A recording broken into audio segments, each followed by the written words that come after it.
अस्सलाम वालेकुम दोस्तों, मेरा नाम आतिका मलिक है और एक बार फिर से आप सबका खुशामदीद है आपके अपने यूट्यूब चैनल आओ सीखें विद आतिका पे। तो दोस्तों, आज की इस वीडियो में हम बात करने वाले हैं क्लास 12 उर्दू की, और ये हिस्सा मसनवी का 7वां और लास्ट चैप्टर है, जिसको सरदार जाफरी यानी इनका पूरा नाम अली सरदार जाफरी है। तो इन्होंने लिखा है साज़े हयात। तो आज हम इस मसनवी की मुकम्मल तशरीह करेंगे ज़रूरी हवालों के साथ, और ये भी जानेंगे कि मसनवी किसे कहते हैं, बिल्कुल आसान लफ्ज़ों में। तो अगर आप इसके पीडीएफ लेना चाहते हैं तो आप मेरे टेलीग्राम चैनल से भी जुड़ सकते हैं, जिसका नाम आओ सीखें विद एके है, और इसका लिंक आपको डिस्क्रिप्शन में भी मिल जाएगा। तो आप वहां से डायरेक्ट ज्वाइन कर इस पीडीएफ को बिल्कुल फ्री ले सकते हैं। आई होप आपको ये चीज़ें पसंद आए और आपके लिए ये वीडियो यूज़फुल हो। अगर पसंद आए तो आप इसे लाइक करिए, और अगर चैनल पर पहली बार आए हैं तो चैनल को सब्सक्राइब कर बेल आइकन को ज़रूर प्रेस कर लें। और जो भी दोस्त आपके इंटर में हैं और उन्होंने ऑप्शनल सब्जेक्ट अगर उर्दू लिया हुआ है तो उन तक इसको शेयर कीजिए। तो चलिए शुरू करते हैं। अली सरदार जाफरी, तो मैंने इनकी फ़ोटो भी इसी में ऐड कर दी ताकि आपको पता चले कि जो अली सरदार जाफरी थे वो दिखते कैसे थे। और ये काफ़ी इम्पोर्टेंट है क्योंकि इनको उर्दू में ज्ञानपीठ अवार्ड भी दिया गया था। और किसके एवज में दिया गया था तो ये भी आप याद रखिएगा। इन्होंने लिखा था नई दुनिया को सलाम। तो अगर आपसे पूछा जाए कि नई दुनिया को सलाम किसने लिखा तो आप बताइए कि इसको अली सरदार जाफरी ने लिखा, और इसी के एवज में इनको ज्ञानपीठ अवार्ड दिया गया था। कब दिया गया था ये आपको सिर्फ पता होना चाहिए, ये आपसे नहीं पूछा जाएगा। बस आप ये याद रखिएगा कि नई दुनिया को सलाम इसके एवज में दिया गया था। लेकिन मैं फिर भी आपको बता रही हूँ कि इनको ये अवार्ड 1996 में दिया गया था। अब हम बात करते हैं कि मसनवी किसे कहते हैं। तो मसनवी अरबी ज़बान का लफ्ज़ है जिसके माने होते हैं या जिसके लग़वी माने होते हैं दो दो किया गया। क्या होता है? दो दो किया गया। अगर हम इसकी डिफिनेशन की बात करें तो डिफिनेशन में आप इसको ऐसे याद रख सकते हैं बिल्कुल आसान लफ्ज़ों में कि जिस शेर के दोनों मिसरे हम काफिया होते हैं लेकिन हर शेर का काफिया अलग होता है तो उसको मसनवी कहते हैं। यहाँ पर आपको दो चीज़ें और अच्छे से समझनी होंगी। पहली ये कि मिसरा क्या है, फिर ये कि काफिया क्या है, तभी आप इसको समझ पाएंगे। तो देखिए, मिसरा क्या होता है? मिसरा किसी भी एक लाइन को कहते हैं। ये बिल्कुल आसान लफ्ज़ों में आप समझ सकते हैं कि किसी भी एक लाइन में जो बातें शायर ने बयान की हो तो उसको हम मिसरा बोलते हैं। क्या बोलते हैं? मिसरा, यानी कि कोई सी एक लाइन। और जब दो मिसरे आपस में मिलते हैं तब जाके हमारा ये बनता है शेर बनता है। क्या बनता है? शेर बनता है। तो इसमें कितने 6 लाइन है, यानी कि 6 मिसरे हैं। तो इसमें कितने शेर हुए? तो इसमें 3 शेर हैं। ये दूसरा हुआ और फिर ये तीसरा शेर हुआ। तो यहाँ पर हम मिसरा और शेर समझ गए।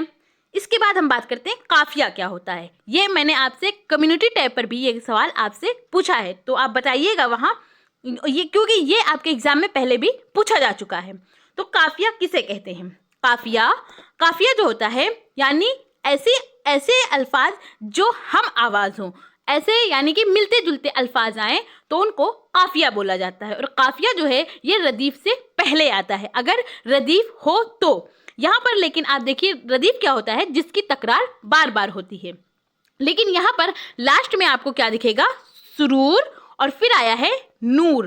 तो ये एक जैसा तो है नहीं। अगर ये एक जैसा होता, सुरूर दोनों बार आता, तो हम इसको कहते हैं कि जिसकी तकरार बार बार हुई है, तब तो हमारा रदीफ होता। लेकिन रदीफ से पहले ये आता है जिसको काफिया कहते हैं, और जो हम आवाज़ होता है यानी मिलते जुलते अल्फाज होते हैं तो उनको काफिया बोला जाता है। तो यहाँ पर सुरूर और नूर, तो इसको काफिया कहेंगे। ये क्या हुआ? ये हमारा काफिया कहलाएगा। तो हमने पहले क्या बताया था आपको कि जिस शेर के दोनों मिसरे यानी दोनों लाइन हम काफिया होते हैं, यानी उसमें काफिया पाया जाता है, लेकिन हर शेर का काफिया अलग होता है। अब हम अगर दूसरे शेर की बात करें तो इसमें आप क्या देखेंगे? लास्ट में है आया है, तो मैं है और फिर आया है मैं है।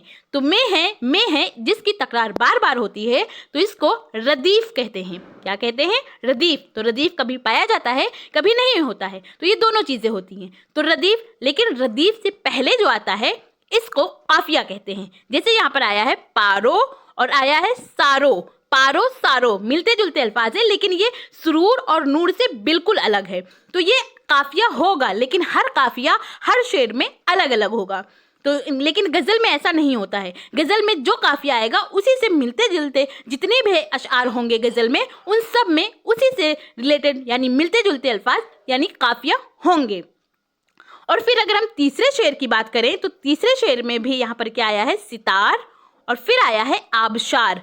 तो यहाँ पर भी रदीफ नहीं है, डायरेक्ट काफिया दिया गया है। रदीफ क्या होता है? जो जिसकी तकरार बार बार होती है, यानी एक जैसे अल्फाज बार बार आते हैं तो उसको रदीफ कहते हैं। लेकिन ये क्या है? ये हमारा काफिया है और ये अलग है। आई होप मैं आपको समझा पाई हूँ कि रदीफ, काफिया, मसनवी ये होता क्या है। तो अब हम बात करते हैं इस मसनवी को जो साजे हयात है। यहाँ पर एक और बात आप याद रखिए कि एक बुक है जिसका नाम साजे हयात है, तो उसको आरजू लखनवी ने लिखा है। किसने लिखा है? आरजू लखनवी ने लिखा है। वो एक बुक है, लेकिन अगर आपसे मसनवी पूछी जाए तो मसनवी जो है साजे हयात, इसको लिखने वाले अली सरदार जाफरी हैं। आप कंफ्यूज नहीं होइएगा, ये दोनों अलग अलग चीजें हैं, याद रखिएगा।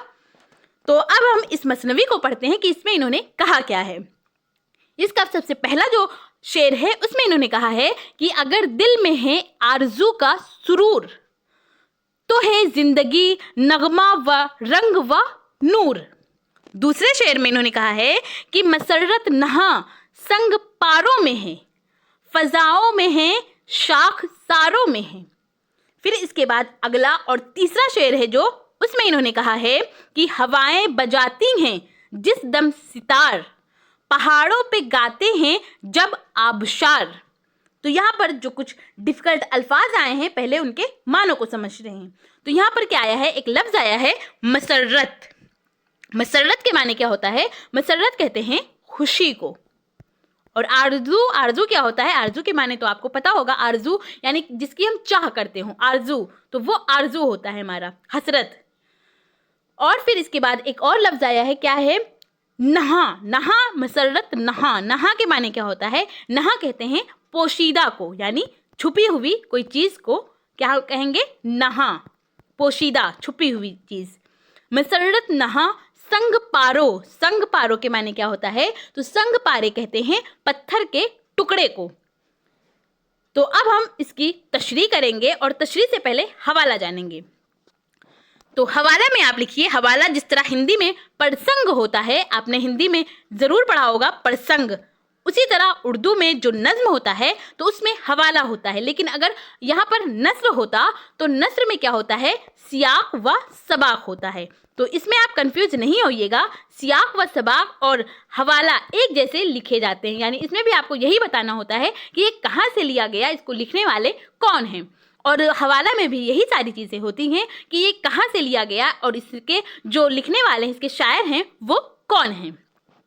तो हवाला डालिए, फिर हवाला में लिखिए कि ये मसनवी हमारी उर्दू की किताब जिसका नाम अदबी सिपारे है, जो कि इंटर में 2 बुक चलती है, एक का नाम है अदब पारे और दूसरे का नाम है अदबी सिपारे। तो ये अदबी सिपारे के सबक साजे हयात से लिया गया है।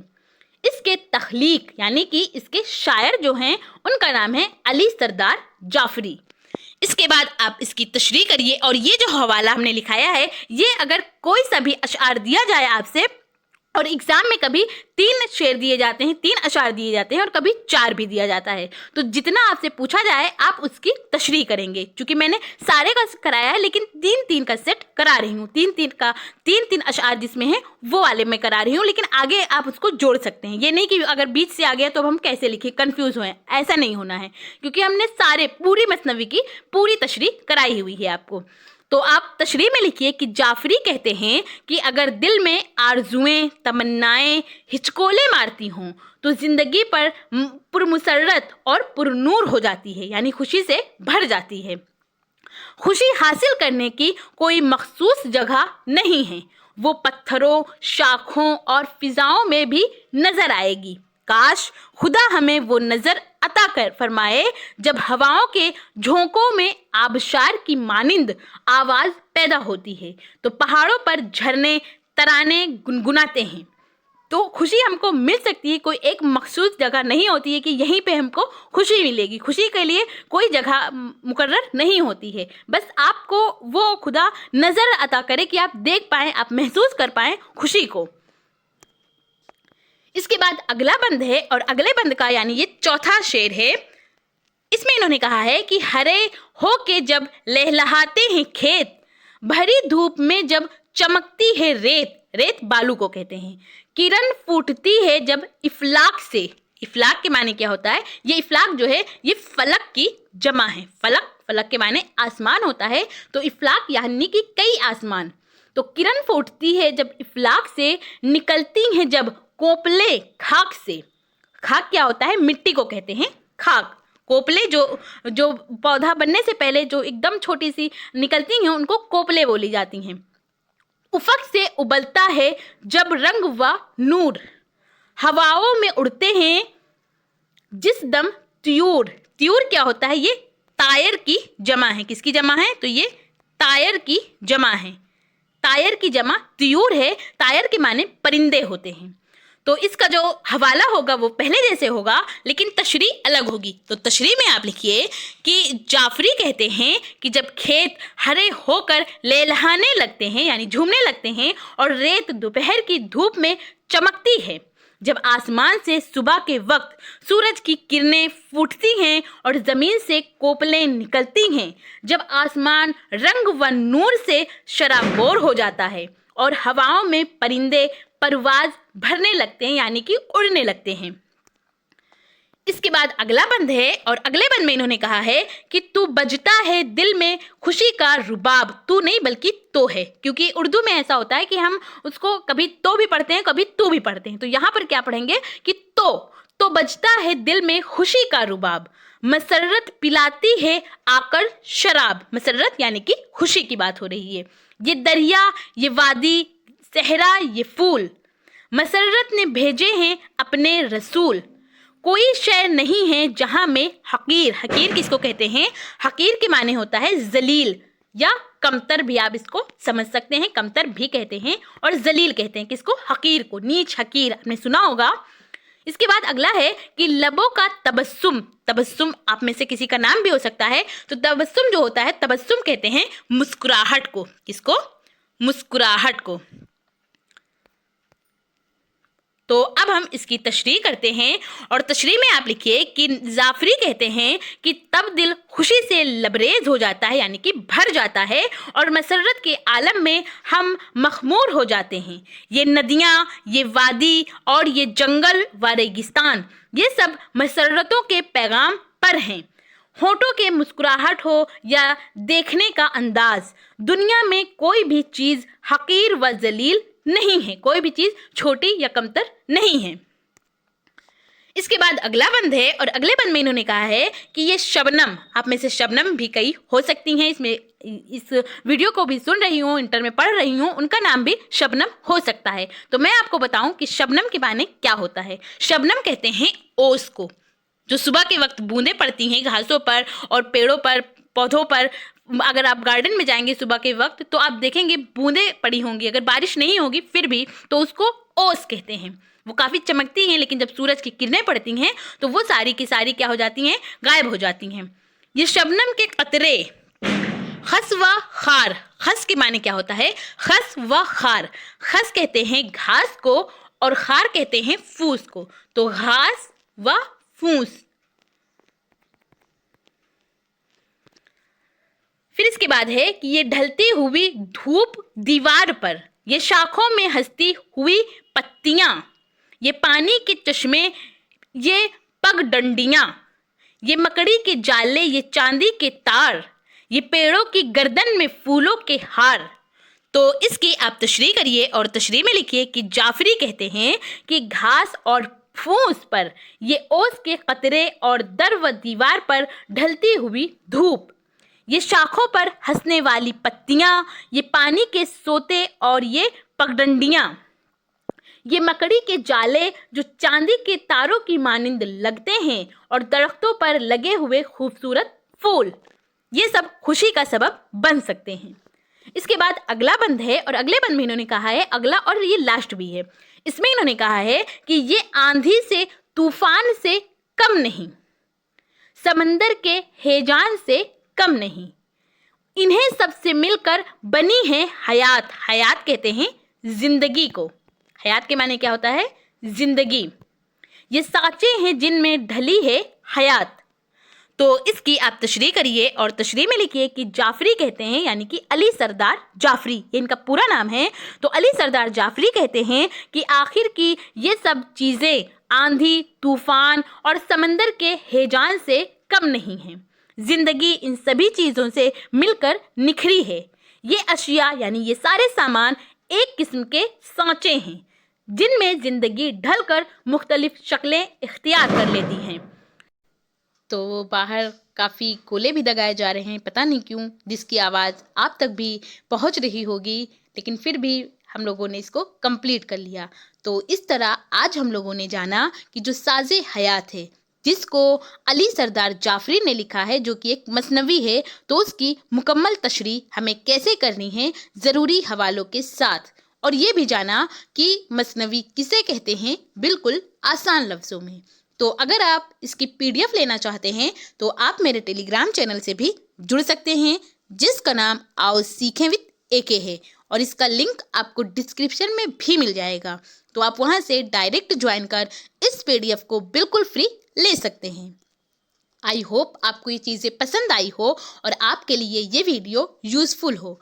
अगर पसंद आई हो तो आप इसे लाइक करिए, और अगर चैनल पर पहली बार आए हैं तो चैनल को सब्सक्राइब कर बेल आइकन को ज़रूर प्रेस कर लें। और जो भी दोस्त आपके इंटर में हैं और उन्होंने ऑप्शनल सब्जेक्ट अगर उर्दू लिया हुआ है तो उन तक इसको शेयर कीजिए। और आपको ये वीडियो कैसी लगी, अपना फीडबैक हमें कमेंट के ज़रिए ज़रूर बताइए।